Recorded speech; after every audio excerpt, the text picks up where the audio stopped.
Hey Sophia, we had an interesting discussion at work today. Everyone was talking about their role models. Do you have one? Oh, that's a great topic. Yes. My role model is Michelle Obama. I admire her so much. She's amazing. Why do you look up to her?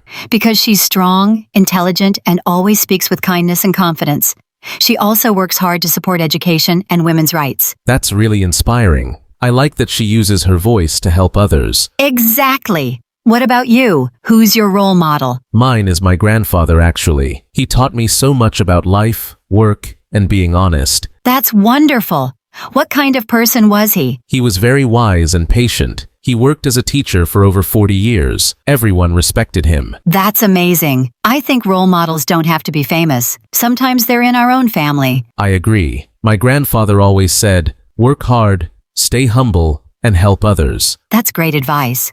Besides Michelle Obama, I also admire Malala Yousafzai. She's so young, but so brave. Yes, she fought for girls' education even when it was dangerous. That takes a lot of courage. I think role models show us how to be better people. They motivate us to grow. That's true. Some people look up to athletes too.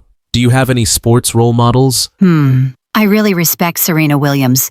She's a great tennis player and a strong woman. She's powerful and focused. I like LeBron James, not just because of basketball, but also because of the work he does for kids and schools. It's good when famous people use their success to do something meaningful. Exactly. And it's never too late to find new role models as we grow older. That's so true. Who knows? Maybe one day we can be role models for someone else. I'd love that. It means living with integrity, kindness, and purpose. Well said, Adam. I think you're already on that path. Thanks, Sophia. And I think you are too.